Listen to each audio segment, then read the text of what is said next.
नमस्कार, आप देख रहे हैं भारत न्यूज टीवी। खबरों की पड़ताल आपके साथ में हूं अंशु। हरसिमरत कौर बादल ने कहा, केंद्र सरकार किसानों के खेती बिल वापस लेने के मूड में नहीं है। उन्होंने मानसा जिले के खेती आंदोलन में अपनी जान देने वाले किसानों के घरों में दुख प्रकट करते हुए कहा। हरसिमरत कौर बादल ने यह भी कहा, उन्होंने कभी भी खेती बिल पर साइन नहीं किया। दिखाते हैं पूरी खबर। मानसा जिले के किसान जो खेती आंदोलन में अपनी जान गंवा चुके हैं, उनके घर आज पूर्व केंद्रीय मंत्री हरसिमरत कौर बादल प्रकट करना पहुंची। इस अवसर पर हरसिमरत कौर बादल ने कहा, केंद्र सरकार खेती बिल वापस लेने के मूड में नहीं है, इसलिए हमारे किसान आंदोलन में अपनी जान दे रही हैं। केंद्र सरकार को ये बिल तुरंत वापस लेना चाहिए। उन्होंने कहा, वो शुरू से ही इन बिलों का विरोध करती रही है। हरसिमरत कौर बादल ने कहा, उन्होंने कभी भी स्थिति बल पर नहीं की। अगर कोई भी ये साबित कर दे तो वो राजनीति छोड़ने को तैयार है। उन्होंने कहा, अगर केंद्र सरकार उनकी बात पहले सुन लेती तो आज इतने किसानों की जान नहीं जाती।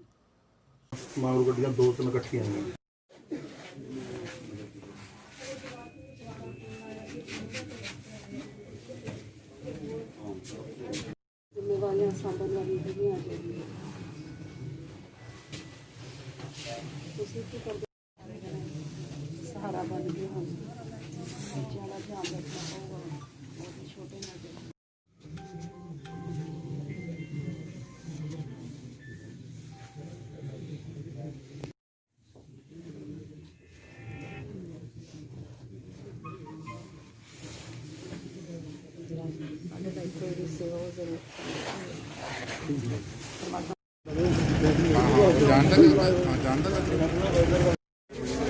भाई माना साइड तो सोई साइड अपने लाने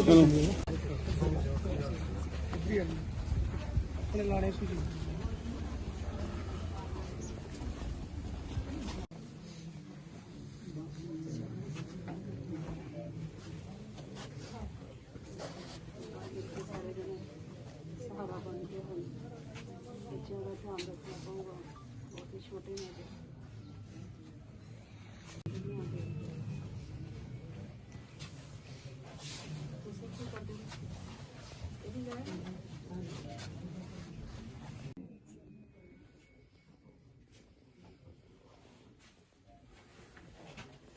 देखो लगातार पिछले सवा महीने तो साढ़े पंजाब जे योधे उत्थे जाके देश भर के किसानों का एक बहुत तकड़ा संघर्ष लड़ रहे हैं ते देश की हुकूमत के खिलाफ अज ये पंजाब के नौजवान, पंजाब के शेर, पंजाब की बुजुर्ग मातावां वीर सारे इकट्ठे होकर उत्थे सवा महीने तो कड़कदी हुई ठंड च सड़कों च बैठे हुए ने कि जिहड़ी केंद्र की सरकार ने साडे उत्ते एक काले कानून थोपते ने, साडे तो बिना पुछे, साडे बिना मंगे साडे उत्ते जिहड़े थोपे गए ने, इन्हां नूं तुसीं रद्द करो क्योंकि इहदे नाल साडा भविख रुल जांदा है।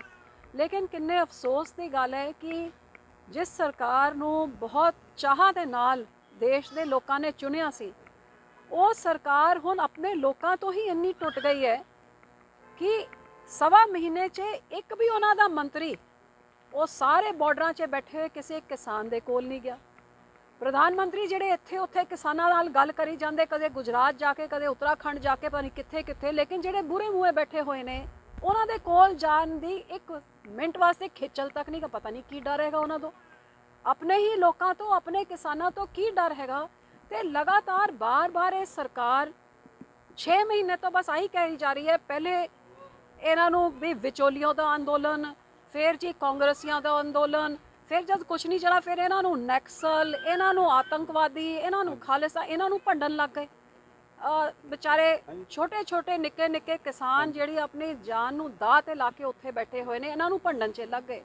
ते मैनूं अज ताईं नहीं समझ आई कि तुसीं कहंदे किसान नूं समझ नहीं आ रहा, पढ़े लिखे तो तुसीं ये समझ तो तुहानूं नहीं आ रही किसान की गल। 6-8 मीटिंगां कर लिया, अखीर च मैं तो आही सोच सकती हाँ कि शायद इस केंद्र की सरकार ते प्रधानमंत्री की कोई बहुत वड्डी मजबूरी है या बहुत वड्डा प्रैशर है कि लखां लोकी जिहड़े किसान बैठे ने, देश भर के किसान उत्थे पहुँच गए होण तां देश के कोने कोने तो किसी की सुनन नूं राजी नहीं हैगे। एक किस तरह का प्रैशर है या किहो जी मजबूरी है जिहदे करके अपने ही लोगों तो अज रोज़ जाना जा रही ने। अज 31 साल का एक इत्थे नौजवान जगशीर सिंह साडे भरा जिहड़े शहीद होए ने, निक्के निक्के उन्हां दे बच्चे ने, 7 साल के 10 साल के, कौन जिम्मेवार है इन्हां दी मौत का? किहदे करके मौत हुई है? ਜੇ ਕੱਲ ਵੀ ਕਸ਼ਮੀਰ ਸਿੰਘ ਜਿਨ੍ਹਾਂ ਨੇ ਚਿੱਠੀ ਲਿਖ ਕੇ ਗਏ ਨੇ ਆਪਣੇ ਹੱਥੋਂ ਕਿ ਮੈਂ ਆਪਣੀ ਜਾਨ ਦੇ ਰਿਹਾ ਇਸ ਸਰਕਾਰ ਨੂੰ ਜਗਾਉਣ ਵਾਸਤੇ, ਸਾਡੇ ਮਹਾਂਪੁਰਖ ਬਾਬਾ ਰਾਮ ਸਿੰਘ ਜੀ ਜਿਨ੍ਹਾਂ ਨੇ ਚਿੱਠੀ ਲਿਖ ਕੇ ਦਿੱਤੀ ਹੈ ਇਸ ਸਰਕਾਰ ਦੇ ਅੜੀਅਲ ਰਵੱਈਏ, ਇਹਨਾਂ ਦੀ ਇਨਸਾਨੀਅਤ, ਮਰੀ ਹੋਈ ਇਨਸਾਨੀਅਤ ਨੂੰ ਜਗਾਉਣ ਵਾਸਤੇ ਅੱਜ ਮੈਂ ਇਹ ਕਦਮ ਚੱਕ ਰਿਹਾ। ਜਿਹੜੇ 50-55 ਲੋਕੀ ਜਿਹੜੇ ਸ਼ਹੀਦ ਹੋ ਗਏ ਨੇ, ਕੌਣ ਜ਼ਿੰਮੇਵਾਰ ਹੈ, ਕਿਸ ਕਾਰਨ ਇਹ ਮਰੇ ਨੇ? ਇਹ ਸਾਰੀ ਜਾਨਾਂ ਬਚ ਸਕਦੀਆਂ ਸੀਗੀਆਂ। ਕੱਲ ਸਵੇਰੇ ਵੀ ਕਿਸੇ ਦੀ ਮੌਤ ਹੋਊਗੀ, ਉਹ ਜਾਨ ਅੱਜ ਵੀ ਬਚ ਸਕਦੀ ਹੈ। ਲੇਕਿਨ ਜਿਸ ਸਰਕਾਰ ਨੂੰ ਪਰਵਾਹ ਹੀ ਨਹੀਂ ਹੈ, ਪਤਾ ਨਹੀਂ ਕਿੱਥੇ ਵਿਕ ਗਈ ਹੈ ਸਰਕਾਰ। ਅੱਜ ਦੇਸ਼ ਭਰ 'ਚ, ਦੁਨੀਆ 'ਚ ਇਹਨਾਂ ਦੀ ਨਿਖੇਧੀ ਹੋ ਰਹੀ ਹੈ, ਵਿਦੇਸ਼ਾਂ 'ਚ ਵੀ ਇਹਨਾਂ ਦੇ ਖਿਲਾਫ ਮੁਜ਼ਾਹਰੇ ਹੋ ਰਹੇ ਨੇ। ਕੜਕਦੀ ਹੋਈ ਠੰਡ 'ਚ ਤੁਹਾਡੇ ਆਪਣੇ ਲੋਕੀ ਮਰ ਰਹੇ ਨੇ, ਤੁਹਾਡੇ ਬੱਚੇ, ਤੁਹਾਡੇ ਬਜ਼ੁਰਗ, ਤੁਹਾਡੀ ਮਾਤਾਵਾਂ ਮਰ ਰਹੀਆਂ ਨੇ, ਲੇਕਿਨ ਪ੍ਰਧਾਨ ਮੰਤਰੀ ਜਾਂ ਕਿਸੇ ਮੰਤਰੀ ਨੂੰ ਉੱਥੇ ਜਾ ਕੇ ਉਹਨਾਂ ਦਾ ਸਾਰ ਲੈਣ ਦਾ ਤੱਕ ਸਮਾਂ ਨਹੀਂ ਹੈਗਾ।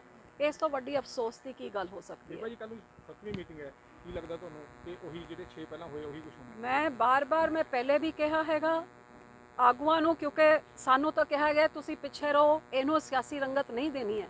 ਲੇਕਿਨ 6 ਸਾਲ ਤੁਹਾਡੇ ਘਰ 'ਚ ਵੀ ਕੋਈ ਕੰਮ ਕਰਦਾ, ਉਹ ਵੀ ਘਰ ਦਾ ਭੇਤੀ ਬਣ ਜਾਂਦਾ ਹੈ। ਮੈਂ 6 ਸਾਲ ਵਿੱਚ ਰਹਿ ਕੇ ਕੰਮ ਕੀਤਾ ਹੈਗਾ।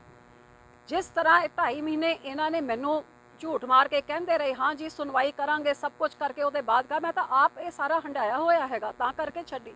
ਅੱਜ ਇਹਨਾਂ ਦੇ ਨਾਲ ਵੀ ਮੀਟਿੰਗਾਂ ਦੇ ਉੱਤੇ ਮੀਟਿੰਗਾਂ ਕਰਕੇ 6 ਮਹੀਨੇ ਤੋਂ ਜਿਹੜੀ ਇੱਕ ਮੰਗ ਰਹੀ ਹੈ ਕਿ ਕਾਲੇ ਕਾਨੂੰਨ ਵਾਪਸ ਕੀਤੇ ਜਾਣ, MSP ਨੂੰ ਕਾਨੂੰਨੀ ਅਮਲੀ ਜਾਮਾ ਦੇ ਕੇ ਖਰੀਦ ਨੂੰ ਲਾਜ਼ਮੀ ਬਣਾਇਆ ਜਾਏ, ਇਸ ਗੱਲ ਤੇ ਤਾਂ ਆ ਹੀ ਨਹੀਂ ਰਹੇ। ਕਦੇ ਇੱਥੇ ਦੀ ਗੱਲ, ਉੱਥੇ ਦੀ ਗੱਲ, ਗੱਲਾਂ ਵਿੱਚ ਗੱਲ ਕਰ ਕੇ ਇਹਨਾਂ ਨੂੰ ਤੋੜ ਦਿੰਦੇ। ਮੈਂ ਅੱਜ ਵੀ ਕਹਿੰਦੀ ਹਾਂ ਕਿ ਜਿਸ ਤਰ੍ਹਾਂ ਮੈਂ ਇਸ ਸਰਕਾਰ ਨੂੰ ਸਮਝ ਰਹੀ ਹਾਂ, ਜਿਨ੍ਹਾਂ ਇਹਨਾਂ ਆਗੂਆਂ ਨੂੰ, ਇਸ ਸਰਕਾਰ ਦੇ ਲੀਡਰਾਂ ਨੂੰ ਮੈਂ ਜਾਣਦੀ ਹਾਂ, ਇਹਨਾਂ ਨੇ ਇਹ ਕਾਨੂੰਨ ਵਾਪਸ ਨਹੀਂ ਲੈਣੇ। ਤੁਸੀਂ ਗੱਲ ਕਰਨੀ ਹੈ ਸਿੱਧੇ ਪ੍ਰਧਾਨ ਮੰਤਰੀ ਤੋਂ, ਘੱਟ ਕਿਸੇ ਨਾਲ ਗੱਲ ਨਾ ਕਰੋ, ਕਿਉਂਕਿ ਹੋਰ ਕਿਸੇ ਦੇ ਕੋਲ ਪਾਵਰ ਨਹੀਂ ਹੈਗੀ ਤੇ ਫੈਸਲਾ ਸਿਰਫ ਪ੍ਰਧਾਨ ਮੰਤਰੀ ਕਰ ਸਕਦਾ। ਬਾਕੀ ਤੁਹਾਨੂੰ ਇਹ ਖੱਜਲ ਖਵਾਰ ਕਰਕੇ, ਕਦੇ ਬਦਨਾਮ ਕਰਕੇ, ਕਦੇ ਥਕਾ ਕੇ, ਕਦੇ ਤੁਹਾਡੇ ਆਗੂਆਂ ਦੇ ਉੱਤੇ ਕੁਛ ਨਾ ਕੁਛ ਕਰਕੇ ਇਹਨਾਂ ਨੇ ਸਾਰਾ ਕੁਝ ਅਖੀਰ 'ਚ ਮੈਨੂੰ ਲੱਗਦਾ ਜਾ ਕੇ ਅਦਾਲਤ ਰਾਹੀਂ ਇਹਨਾਂ ਨੇ ਕੁਛ ਨਾ ਕੁਛ ਕਰਨਾ ਹੈ। ਲੇਕਿਨ ਅੱਜ ਦੀ ਤਰੀਕ ਤੇ ਮੈਂ ਦਾਅਵੇ ਨਾਲ ਕਹਿ ਸਕਦੀ ਹਾਂ ਇਹ ਕਾਨੂੰਨ ਇਹਨਾਂ ਦਾ ਵਾਪਸ ਕਰਨ ਦਾ ਮੂਡ ਨਹੀਂ ਹੈ। ਭਾਈ ਕਿਸਾਨ ਜਥੇਬੰਦੀਆਂ ਤੇ ਦੂਜੀਆਂ ਜਥੇਬੰਦੀਆਂ ਨੇ ਤੁਹਾਡੇ ਤੇ ਵੀ ਦੋਸ਼ ਲਾਏ ਸੀ, ਤੁਸੀਂ ਖੁੱਲਾ ਚੈਲੰਜ ਕੀਤਾ ਸੀ, ਕੀ ਖੁੱਲਾ ਚੈਲੰਜ? ਮੈਂ ਖੁੱਲਾ ਚੈਲੰਜ ਭਾਜਪਾ ਨੂੰ ਤੇ ਆਪਣੇ ਸਾਰੇ ਵਿਰੋਧੀਆਂ ਨੂੰ ਕਰਦੀ ਹਾਂ ਜਿਹੜਾ ਭੰਡੀ ਪ੍ਰਚਾਰ ਕਰ ਰਹੇ ਨੇ ਕਿ ਇਹਨਾਂ ਆਰਡੀਨੈਂਸ ਦੇ ਉੱਤੇ ਮੈਂ ਦਸਖਤ ਕਰਕੇ ਮੈਂ ਸਹਿਮਤੀ ਦਿੱਤੀ। ਜਿਸ ਬੰਦੇ ਨੇ ਆਪਣੀ 4 ਸਾਲ ਦੀ ਕੁਰਸੀ ਛੱਡਤੀ, ਆਪਣੇ ਵਾਸਤੇ ਨਹੀਂ, ਇਸ ਕਿਸਾਨੀ ਅੰਦੋਲਨ ਸਭ ਤੋਂ ਪਹਿਲੇ ਕੁਰਬਾਨੀ ਸੰਘਰਸ਼ ਨੂੰ ਜੇ ਕਿਸੇ ਨੇ ਕੀਤਾ ਫਰਜ਼ ਅਦਾ ਮੈਂ ਕੀਤਾ, ਤੇ ਕਾਹਦੇ ਵਾਸਤੇ ਛੱਡੀ ਜੇ ਮੈਂ ਸਾਈਨ ਕੀਤੇ ਸੀ? ਨਾ ਮੈਂ ਸਾਈਨ ਕਦੇ ਕੀਤੇ, ਨਾ ਮੈਂ ਕਦੇ ਕਰਾਂ। ਤੇ ਜਿੱਥੇ ਮਰਜ਼ੀ ਮੈਂ ਅੱਜ ਓਪਨ ਚੈਲੰਜ ਦਿੰਦੀ ਹਾਂ ਕਿ ਮੇਰਾ ਇੱਕ ਸਾਈਨ ਕਢਵਾ ਕੇ ਇੱਕ ਬੰਦਾ ਦਿਖਾ ਦੇ। ਭੰਡੀ ਪ੍ਰਚਾਰ ਤੁਸੀਂ ਜਿੰਨਾ ਮਰਜ਼ੀ ਕਰੀ ਜਾਓ, ਜੇ ਮੈਂ ਕੁਰਸੀ ਛੱਡਣ ਤਾਈਂ ਮੈਂ ਆ ਗਈ ਤਾਂ ਸਾਈਨ ਮੈਂ ਕਿੱਥੇ ਕਰਨੇ ਸੀਗੇ?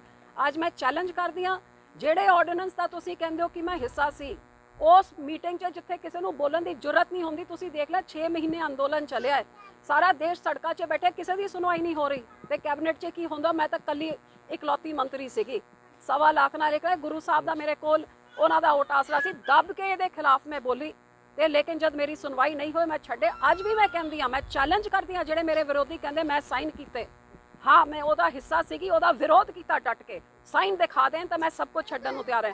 ਉਸ ਟਾਈਮ ਤੋਂ ਲੈ ਕੇ ਜਦੋਂ ਤਾਈਂ ਕਾਨੂੰਨ ਨਹੀਂ ਬਣਾ ਮੈਂ ਲੜਦੀ ਰਹੀ ਕੱਲੇ। ਅੱਜ ਤਾਂ ਤੁਸੀਂ ਸਾਰੇ ਸੜਕਾਂ 'ਚ ਬੈਠੇ ਹੋ, ਉਸ ਸਮੇਂ ਮੈਂ ਕੱਲੇ ਲੜ ਰਹੀ ਸੀ ਤਾਂ ਕਿ ਇਹ 50-55 ਜਾਨਾਂ ਇਹ ਬਚ ਜਾਂਦੀਆਂ। ਇਹ ਮਾਵਾਂ ਜਿਹੜੀਆਂ ਬੈਠੀਆਂ ਨੇ ਉਹਨਾਂ ਨੂੰ ਨਾ ਬਹਿਣਾ ਪਏ, ਇਹਨਾਂ ਦੀ ਅਗਵਾਈ ਉਹਨਾਂ ਨੇ ਮੈਨੂੰ ਉੱਥੇ ਭੇਜਿਆ ਸੀ, ਉਹਨਾਂ ਵਾਸਤੇ ਮੈਂ ਲੜੀ ਭਿੜੀ ਜਾਂਦੀ ਸੀ। ਲੇਕਿਨ ਜਦ ਸਾਫ਼ ਹੋ ਗਿਆ ਕਿ ਸੁਣਵਾਈ ਨਹੀਂ ਹੋਣੀ ਤਾਂ ਛੱਡ ਕੇ ਆਪਣੇ ਲੋਕਾਂ ਨਾਲ ਖੜ ਗਏ। ਬੀਬਾ ਜੀ ਜਿਸ ਤਰ੍ਹਾਂ ਹੁਣ ਤੁਸੀਂ ਗੱਲ ਕੀਤੀ ਹੈ 50-55 ਜਾਨਾਂ ਗਈਆਂ, ਗਵਰਨਰ ਸਾਹਿਬ ਆਪਣੇ ਸੁੱਤੇ ਪਏ ਸੀਗੇ, ਲੇਕਿਨ ਜਦੋਂ ਬੀਜੇਪੀ ਤੇ ਅਟੈਕ ਹੋਣ ਲੱਗੇ ਉਹਨਾਂ ਨੇ DGP ਨੂੰ ਤੇ ਚੀਫ ਸੈਕਟਰੀ ਨੂੰ ਤਲਬ ਕਰ ਲਿਆ, ਮੁੱਖ ਮੰਤਰੀ ਸਾਹਿਬ ਨੇ ਵੀ ਉਹਦਾ ਵਿਰੋਧ ਕੀਤਾ। ਕੀ ਕਹਿਣਾ ਚਾਹੋਗੇ ਤੁਸੀਂ ਇਹਦੇ ਬਾਰੇ? ਦੇਖੋ ਇਹ ਤਾਂ ਬਿਲਕੁਲ ਸਹੀ ਗੱਲ ਹੈਗੀ ਕਿ ਜਦ ਅਕਾਲੀ ਦਲ ਦੇ ਉੱਤੇ ਜਦ ਅਸੀਂ ਸਭ ਤੋਂ ਪਹਿਲੇ ਅਕਤੂਬਰ ਨੂੰ ਅਸੀਂ ਰੋਸ ਪ੍ਰਦਰਸ਼ਨ ਅਸੀਂ ਕੀਤਾ ਗਵਰਨਰ ਸਾਹਿਬ ਨੂੰ ਮਿਲਣ ਜਾਣ ਵਾਸਤੇ ਕਿ ਜੇ ਇਹ ਕਾਨੂੰਨ ਵਾਪਸ ਨਹੀਂ ਲਿੱਤੇ ਗਏ ਤਾਂ ਅਸੀਂ ਦਿੱਲੀ ਤਾਈਂ ਅਸੀਂ ਕੂਚ ਕਰਾਂਗੇ। ਤਾਂ ਸਭ ਤੋਂ ਪਹਿਲੇ ਪਾਣੀ ਦੀ ਬੁਛਾਰਾਂ ਤੇ ਲਾਠੀਆਂ ਸਾਰੇ ਅਕਾਲੀ ਵਰਕਰਾਂ ਨੂੰ ਅਰੈਸਟ ਸਾਡੇ ਹੋਏ ਸੀ। ਉਸ ਟਾਈਮ ਗਵਰਨਰ ਸਾਹਿਬ ਨੇ ਕਿਸੇ ਨੂੰ ਨਹੀਂ ਬੁਲਾਇਆ। ਇੰਨੇ ਸਾਰੇ ਸਾਡੇ ਲੋਕ ਜਦ ਹਰਿਆਣੇ ਗਏ ਉੱਥੇ ਰਸਤੇ 'ਚ ਕੀ ਕੁਝ ਨਹੀਂ ਹੋਇਆ, ਕਿਹੜੀ ਤਸ਼ੱਦਦ ਨਹੀਂ ਹੋਈ, ਕਿਸੇ ਨੂੰ ਨਹੀਂ ਬੁਲਾਇਆ। ਅਦਾਲਤ ਨੇ ਵੀ ਕੋਈ ਸੂ ਮੋਟੋ ਐਕਸ਼ਨ ਨਹੀਂ ਲਿੱਤਾ। ਅੱਜ ਵੀ ਲੋਕੀ ਮਰੀ ਜਾ ਰਹੇ ਨੇ, ਕੋਈ ਕੁਝ ਨਹੀਂ ਕਰ ਰਿਹਾ। ਲੇਕਿਨ ਭਾਜਪਾ ਦੇ ਉੱਤੇ ਜਿਨ੍ਹਾਂ ਨੇ ਇੰਨਾ ਕੁਝ ਤਸ਼ੱਦਦ ਕਰਤਾ, ਇਹੋ ਜਿਹੇ ਕਾਲੇ ਕਾਨੂੰਨ ਲਾਤੇ, ਜਦ ਉਹਨਾਂ ਦੇ ਅੱਗੇ ਕੋਈ ਮੁਜ਼ਾਹਰਾ ਹੁੰਦਾ ਹੈ ਤੇ ਫਿਰ DGP ਇਹ ਸਾਰੇ ਸੱਦੇ ਜਾਂਦੇ ਨੇ। ਲੇਕਿਨ ਇਹ ਵੀ ਇੱਕ ਰਲੀ ਮਿਲੀ ਖੇਡ ਖੇਡੀ ਜਾ ਰਹੀ ਹੈ ਕਿਉਂਕਿ ਜਿਸ ਸਰਕਾਰ ਨੇ ਇਸ ਕਾਨੂੰਨ ਦੀ ਸਹਿਮਤੀ ਦਿੱਤੀ ਸੀ, ਪਾਰਲੀਮੈਂਟ 'ਚ ਮੰਤਰੀ ਨੇ ਦੱਸਤਾ ਕਿ ਕੌਣ ਮੁੱਖ ਮੰਤਰੀ ਸੀਗਾ। ਅੱਜ ਤੱਕ ਉਸ ਮੰਤਰੀ ਨੇ ਨਾ ਉਹਦਾ ਖੰਡਨ ਕੀਤਾ ਹੈ ਤੇ ਨਾ ਹੀ ਮੰਤਰੀ ਨੂੰ ਫਲੋਰ ਆਫ ਦਾ ਹਾਊਸ 'ਚ ਜੇ ਕੋਈ ਮੰਤਰੀ ਝੂਠ ਬੋਲਦਾ ਹੈ ਉਹਦੇ ਖਿਲਾਫ ਪ੍ਰਿਵਿਲੇਜ ਮੋਸ਼ਨ ਲਾ ਕੇ ਉਹਨੂੰ ਡਿਸਮਿਸ ਕਰਕੇ ਸਸਪੈਂਡ ਕੀਤਾ ਜਾ ਸਕਦਾ ਹੈ। ਅੱਜ ਤੱਕ ਕਿਸੇ ਕਾਂਗਰਸੀ ਜਾਂ ਕੈਪਟਨ ਸਾਹਿਬ ਨੇ ਕੋਈ ਪ੍ਰਿਵਿਲੇਜ ਮੋਸ਼ਨ ਨਹੀਂ ਲੈ ਕੇ ਆਇਆ। ਜੇ ਇੱਕ ਮੰਤਰੀ ਨੇ ਝੂਠ ਬੋਲਿਆ ਤਾਂ ਕਿਉਂ ਨਹੀਂ ਲੈ ਕੇ ਆ ਰਹੇ ਹੋ ਤੁਸੀਂ? ਸੋ ਜਿਨੇ ਸਹਿਮਤੀ ਦਿੱਤੀ ਹੈ, ਜਿਨ੍ਹਾਂ ਨੇ ਇੱਥੇ ਤਾਈਂ ਅੱਜ ਵੀ ਤੁਸੀਂ ਦੇਖੋ ਲੋਕੀ ਆਪਣਾ ਅੰਦੋਲਨ ਲੜ ਰਹੇ ਨੇ। ਮੁੱਖ ਮੰਤਰੀ ਕਿੱਥੇ ਹੈ? ਜਿਹੜਾ ਸੂਬੇ ਦਾ ਆਗੂ ਹੈ, ਜੇ ਸੂਬੇ ਦੇ ਲੋਕੀ ਸੜਕਾਂ 'ਚ ਬੈਠੇ ਮਰ ਰਹੇ ਨੇ, ਉਹ ਆਗੂ ਕਿੱਥੇ ਹੈ? ਲੜਾਈ ਤਾਂ ਆਗੂ ਨੂੰ ਲੜਨੀ ਹੁੰਦੀ ਹੈ ਜਿਹੜੇ ਮੁੱਖ ਮੰਤਰੀ ਦੀ ਕੁਰਸੀ ਨਾਲ ਚਿਪਕਿਆ ਬੈਠੇ। ਸੋ ਅਫਸੋਸ ਹੈ ਕਿ ਇਹ ਰਲੀ ਮਿਲੀ ਭੁਗਤ ਦੇ ਨਾਲ, ਕੈਪਟਨ ਸਾਹਿਬ ਦੀ ਸਹਿਮਤੀ ਦੇ ਨਾਲ, ਉਹਨਾਂ ਦੇ ਸਾਈਨ ਹੋਏ ਨੇ ਉਸ ਕਾਗਜ਼ 'ਚ, ਉਹਨਾਂ ਦੇ ਅਫਸਰ, ਉਹਨਾਂ ਦੇ ਮੰਤਰੀ, ਵਿੱਤ ਮੰਤਰੀ ਸਾਰਿਆਂ ਨੇ ਸਹਿਮਤੀ ਦੇ ਕੇ ਇਹ ਕਾਨੂੰਨ ਬਣੇ ਨੇ।